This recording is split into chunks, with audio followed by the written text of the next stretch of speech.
Mention House, Black Gold, Peter Scot എല്ലാം ഉണ്ട്. എല്ലാം മുന്തിയനം മദ്യങ്ങളാണ്. ഇതെല്ലാം കുടിക്കുന്നത് ആരാണെന്ന് മാത്രം ഈ നാട്ടുകാർക്ക് അറിയത്തില്ല. പക്ഷേ കൊണ്ടിടാൻ എല്ലാവർക്കും അറിയാം. അതും കുരുന്നുകൾ പഠിക്കുന്ന LP സ്കൂളിനും അംഗൻവാടിക്കും ചുറ്റും. കുന്നന്താനത്തെ ഒരു പ്രത്യേക കാഴ്ചയാണിത്. എല്ലാം സെറ്റാ. വൈകുന്നേരമാകണം, ബീവറേജിൽ പോകണം, മുന്തിയിനം മദ്യം വാങ്ങണം, സോഡായോ തണുത്ത വെള്ളമോ അല്ലെങ്കിൽ ബിയറോ വാങ്ങണം.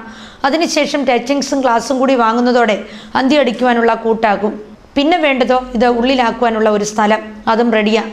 നമ്മുടെ കുന്നന്താനം അമ്പലത്തിങ്കൽ ഗവൺമെൻറ് ലക്ഷ്മി വിലാസം LP സ്കൂളും ഗവൺമെൻറ് ആയുർവേദ ആശുപത്രിയും പിഞ്ചു കുഞ്ഞുങ്ങളുടെ നഴ്സറി സ്കൂളും നിൽക്കുന്ന സ്ഥലം സെറ്റ്. സന്ധ്യ കഴിഞ്ഞാൽ അധികം ആരും ഇതുവഴി വരാറില്ല. പോലീസുകാർ തിരിഞ്ഞു നോക്കാറേ ഇല്ല. പിന്നെ ആരെ പേടിക്കാൻ? ഇനിയും നാട്ടുകാരിൽ ആരെങ്കിലും കണ്ടെന്നിരിക്കട്ടെ, അവർക്കും 2 എണ്ണം ഒഴിച്ചു കൊടുക്കും. അത് സേവിക്കുന്നവരല്ല എത്തുന്നതെങ്കിൽ ഒന്നുകിൽ ഭീഷണിയോ തെറിയഭിഷേകമോ ഉറപ്പ്. അതുകൊണ്ട് ഇവിടെ രാത്രിയുടെ മറവിൽ മദ്യപിക്കുന്നവർക്കെതിരെ ആരും പരാതിയുമായി പോകാറില്ല. കഴിഞ്ഞിടെ പത്തനംതിട്ട ജില്ലാ പഞ്ചായത്ത് അംഗമായിരുന്ന SV സുബിനും CPM പോഷക സംഘടനയിലെ പ്രവർത്തകരും ചേർന്ന് സ്കൂൾ പരിസരം ശുചീകരിക്കുവാൻ എത്തിയപ്പോൾ കണ്ട ഞെട്ടിക്കുന്ന കാഴ്ചയാണിത്. മുന്തിയിന മദ്യക്കുപ്പികൾ, ബിയർ, വൈൻ കുപ്പികൾ, ഒപ്പം ഗ്ലാസ്, ടച്ചിങ്സിൻ്റെ അവശിഷ്ടങ്ങൾ, മിക്സ് ചെയ്യാനുള്ള വെള്ളം, സോഡാ കുപ്പികൾ തുടങ്ങിയവ ഇങ്ങനെ നിരന്ന് കിടക്കുന്നു. സത്യം പറയണമല്ലോ, ഇത്രയും കുപ്പികൾ പെറുക്കി കൂട്ടിയെങ്കിലും ഒരു ജവാന്റെയോ മറ്റു കുറഞ്ഞ മദ്യത്തിൻ്റെയോ ഒരു കുപ്പി പോലും കണ്ടുകിട്ടിയില്ല. അതുകൊണ്ട് തന്നെ കാര്യം കൃത്യമാണ്. ഇവിടെ മദ്യസേവ നടത്താൻ എത്തുന്നവർ ചില്ലറക്കാരല്ല, മറിച്ച് എല്ലാം നോട്ടുകാരാണ്.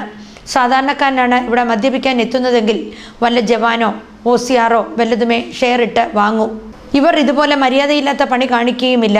ഇവിടെ മദ്യപിക്കാൻ എത്തുന്നവർ വിദ്യാസമ്പന്നരും സാമ്പത്തികമായി മുന്നോക്കം നിൽക്കുന്നവരും സമൂഹത്തിലെ പ്രമാണികളുമാണെന്ന കാര്യത്തിൽ സംശയമില്ല. ഇത് കണ്ടില്ലേ, എല്ലാം ആയിരക്കണക്കിന് മുകളിൽ വിലയുള്ള സ്വയംഭൻ സാധനങ്ങളല്ലേ. എന്തായാലും നോട്ടുകാരനായാലും ചില്ലറക്കാരനായാലും മാന്യതയുടെ അതിർവരമ്പ് ലംഘിക്കരുത്. കുന്നന്താനം ഗവൺമെൻറ് LP സ്കൂൾ, ഞങ്ങൾ അമ്പലത്തിക സ്കൂൾ എന്നാണ് പറയുന്നത്. സമീപത്ത് പ്രൈമറി സ്കൂളും ആയുർവേദ ആശുപത്രിയും ഉണ്ട്. കഴിഞ്ഞ ദിവസം ഞങ്ങൾ കർഷകത്തൊഴിലാളി യൂണിയൻ്റെ നേതൃത്വത്തിൽ ഇവിടുത്തെ CPM അമ്പലം ബ്രാഞ്ചും കൂടി ചേർന്നിട്ട് ശുചീകരണത്തിന് വന്നപ്പോഴാണ് വളരെ സങ്കടകരമായ കാര്യം കണ്ടത്. സ്കൂളിൻ്റെ പരിസരത്ത് കാണാൻ കഴിഞ്ഞിരിക്കുന്നത് വലിയ 1 ലോഡോളം വരുന്ന മദ്യക്കുപ്പികളുടെ ഒരു കൂമ്പാരമാണ്.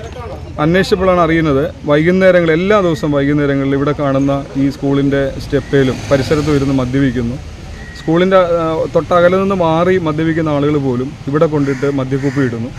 അതെനിക്ക് തോന്നുന്നത് തൊട്ട് സമീപത്തിൽ MCF ഇരിക്കുന്നത് കണ്ടിട്ടാണ്. സംസ്കരിക്കുന്ന മാലിന്യങ്ങൾ അല്ലെങ്കിൽ മാലിന്യങ്ങൾ ശേഖരിക്കുന്നത്, പ്ലാസ്റ്റിക് ഉൾപ്പെടെയുള്ളത് വൃത്തിയാക്കിയത് സൂക്ഷിച്ചു വെക്കാനുള്ള, സംഭരിക്കാനുള്ളൊരു യൂണിറ്റാണ് MCF എന്ന് പറയുന്നത്. അല്ലാതെ നാട്ടിലെ എന്ത് വേസ്റ്റുകളും കൊണ്ട് ഡംപ് ചെയ്യാനുള്ള സ്ഥലമല്ല. ഹരിതകർമ്മസേന അംഗങ്ങളെ പോലും അപമാനിക്കത്തക്ക രീതിയിലും ഈ നാട്ടിലെ കുട്ടികളുടെ വിദ്യാഭ്യാസത്തെ, അധ്യാപകരെ, പരിസരത്ത് വരുന്ന ആളുകളിൽ അപമാനിക്കത്തക്ക രീതിയിലുള്ള ഈ സമീപനം തിരുത്തണം. സാമൂഹ്യവിരുദ്ധരായ ഇത്തരം ആളുകൾക്കെതിരായി നിയമപരമായ നടപടികൾ സ്വീകരിക്കണമെന്നാണ് ഈ പ്രദേശത്തെ CPMൻ്റെയും കർഷകത്തൊഴിലാളി യൂണിയൻ്റെയും പ്രവർത്തകൻ എന്ന നിലയ്ക്ക് എനിക്ക് ആവശ്യപ്പെടാനുള്ളത്. നമ്മുടെ പിഞ്ചു കുഞ്ഞുങ്ങൾ പഠിക്കുന്ന LP സ്കൂളും നഴ്സറി സ്കൂളും സ്ഥിതി ചെയ്യുന്ന സ്ഥലമാണിത്. ഒപ്പം നമ്മുടെ രോഗികളായ മാതാപിതാക്കളും സഹോദരങ്ങളും മരുന്ന് വാങ്ങാൻ എത്തുന്ന ആശുപത്രിയുടെ പരിസരം കൂടിയാണിത്. നാട്ടിൽ തുറസായ സ്ഥലങ്ങൾ ധാരാളമുള്ളപ്പോൾ നമ്മുടെ പിഞ്ചു കുഞ്ഞുങ്ങൾ പഠിക്കുന്ന സ്ഥലം തന്നെ ഈ പണിക്ക് തിരഞ്ഞെടുക്കുന്നത് പോലീസിൻ്റെ 2 പൊട്ടീര് കിട്ടാത്തതിൻ്റെ കുഴപ്പം കൊണ്ട് മാത്രമാണ്. പോലീസ് അവരുടെ പണി ഇവിടെ കൃത്യമായി ചെയ്തില്ലെങ്കിൽ നാട്ടുകാർ അവരുടെ പണി ചെയ്യുമെന്ന മുന്നറിയിപ്പ് നൽകി കഴിഞ്ഞു.